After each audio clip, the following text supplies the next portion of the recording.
mangyayari ang iyong nais. Gusto na. Isa itong malaking kahibangan. Ano sa palagay mo sa amin? Mapapaikot mo kami para basta-basta na lang isuko ang brilyante? Hindi kami hangal.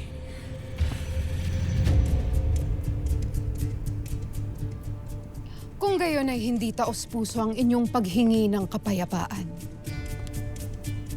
Sapagkat balak nyo pa rin akong gamitan ng kapangyarihan at karahasan. Kaya Ramitena, kami ay pumunta rito upang iyong pakinggan. Hindi upang pagsamantalahan. At bakit ako makikinig sa dating kakampi na ngayon ay isang taksil? Inuulit ko, maniniwala lamang ako na nais ninyo ang kapayapaan kung inyong isusuko ang inyong kapangyarihan.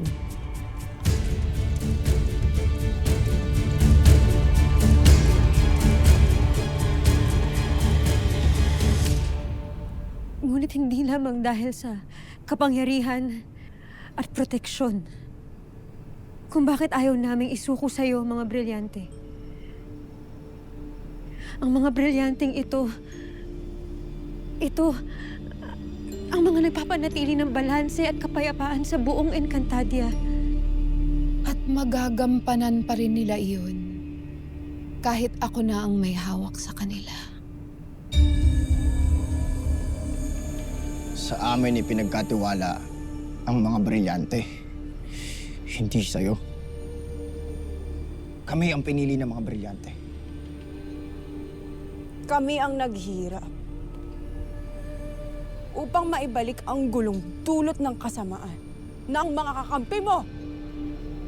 Sana maintindihan mo, Samina. Sana maintindihan mo, Reyna Mitena. Dahil hindi rin naman namin hihingin na isuko mo ang iyong setro. Kailangan lang natin magtiwala sa isa't isa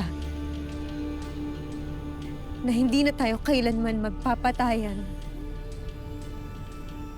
o magsasakitan. Ang mga brilyante nyo lamang ang aking hiningi bilang kapalit sa minimithi ninyong kapayapaan. Ngunit hindi ninyo mabigay. Kung gayon, nagsasayang lamang tayo ng panahon. Gusto na ang pagpupulong na ito.